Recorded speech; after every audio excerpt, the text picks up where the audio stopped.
सभी को नमस्कार। आज के इस ऊर्जा और गरिमा से भरे हुए कार्यक्रम में मंच पर उपस्थित डॉक्टर अदिति चतुर्वेदी जी, रविंद्रनाथ टैगोर यूनिवर्सिटी की चांसलर, डॉक्टर अनिल कोठारी जी, महानिदेशक MP CST, doctor CC Tripathi ji, doctor Sudha Tiwari ji, राष्ट्रीय अध्यक्ष शक्ति संस्था, प्रोफेसर अनुपमा शर्मा जी, संयोजक स्त्री 2024, सभागार में उपस्थित आदरणीय श्री प्रवीण रामदास जी, विज्ञान भारती, सभागार में उपस्थित सभी सम्माननीय मेरी बहुत स्नेही मातृशक्तियों, स्नेही बंधुओं, मुझे हार्दिक प्रसन्नता है आज आप सबके बीच में ये कहते हुए कि 3 दिवसीय राष्ट्रीय सम्मेलन और एक्सपो इस सभागार में आप सबके विचारों से समृद्ध होने जा रहा है। इससे भी ज्यादा प्रसन्नता इस बात की है कि इस राष्ट्रीय सम्मेलन और एक्सपो का विषय आदिकाल से अमृत काल तक महिलाएं ज्ञान, भारतीय ज्ञान परंपरा की संरक्षिका और संवाहिका, प्रवाहिका, एक ऐसा समृद्ध विषय जिस पर जितना बोला जाए कम है, लेकिन आपने इस कॉन्फ्रेंस के माध्यम से 3 दिवसीय सम्मेलन के माध्यम से इसे यहाँ चरितार्थ करके दिखाया है। मैं हमेशा कहती हूँ कि यह बात बिल्कुल सत्य है कि हमारी भारतीय संस्कृति की, हमारे संस्कारों की, परंपराओं की, हमारे धर्म की, हमारे ज्ञान की संरक्षिका और संवाहिका अगर कोई है तो वो इस देश की मातृशक्ति है। गर्व होता है ये कहते हुए, और कई बार मैंने इस बात को बहुत प्रमुखता के साथ उठाया भी है कि भारतवर्ष का ज्ञान, भारतवर्ष की परंपराएं, भारतवर्ष का धर्म, हमारी संस्कृति, हमारी परंपराएं अगर आज जीवित है तो इस देश की मातृशक्तियों के कारण जीवित है। अगर भारतवर्ष की नारियों ने अपना धर्म छोड़ दिया होता, अपनी संस्कृति, संस्कार, ज्ञान, परंपराएं छोड़ दी होती तो ये देश कभी का रसातल में चला गया होता।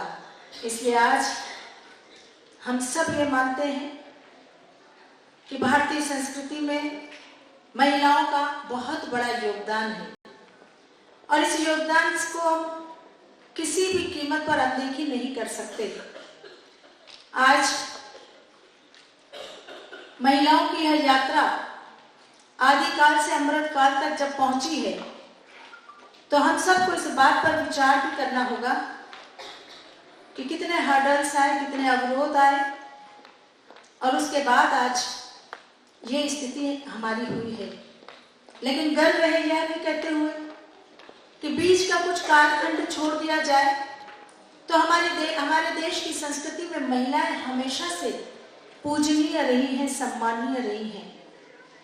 वैदिक काल से वर्तमान काल तक महिलाओं को अर्धनारीश्वर की संज्ञा दी गई, शक्ति स्वरूपा कहा गया।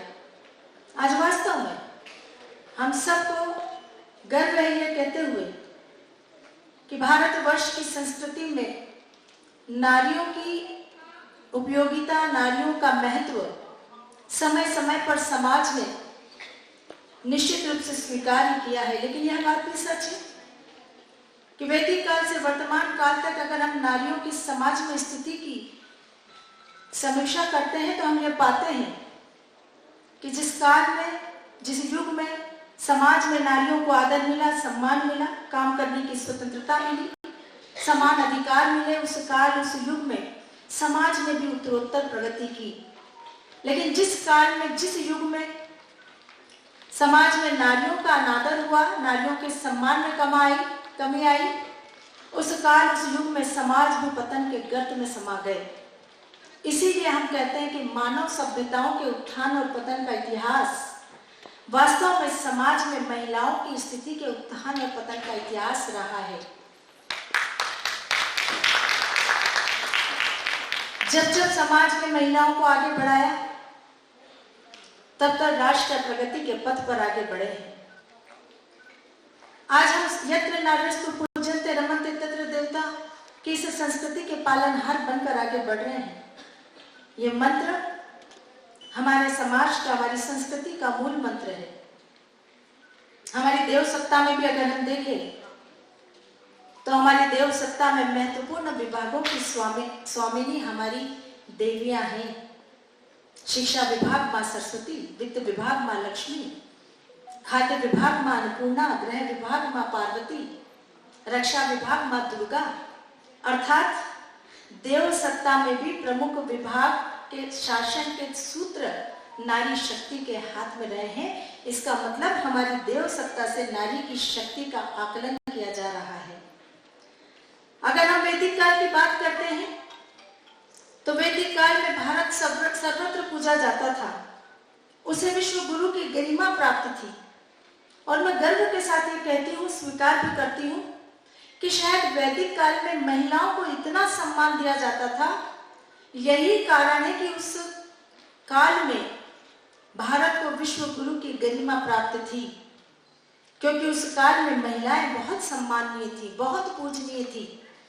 यहाँ तक कि आज जिन वेदों की पाठ की अधिकारी महिलाएं हैं या नहीं, जैसे विषय पर कतिपय लोग तार्किक विवाद करते हैं, उन वेदों को लिखने वाली 18 महिलाएं थी। हम गर्व कर सकते हैं इस बात पर। हमारे वेद, हमारे शास्त्र, हमारे उपनिषद, हमारी ऋचाएं लिखने वाली महिलाएं वैदिक काल में, हम विचार करें कि उनकी विद्वता का स्तर कितना होगा। वो किस प्रकार से प्रकांड विद्वानों की सभा में पूरे आत्मविश्वास के साथ शास्त्रार्थ करती थी। और शास्त्रार्थ के विषय में कोई छोटे मोटे नहीं होते थे, बड़े उच्च कोटि के होते थे।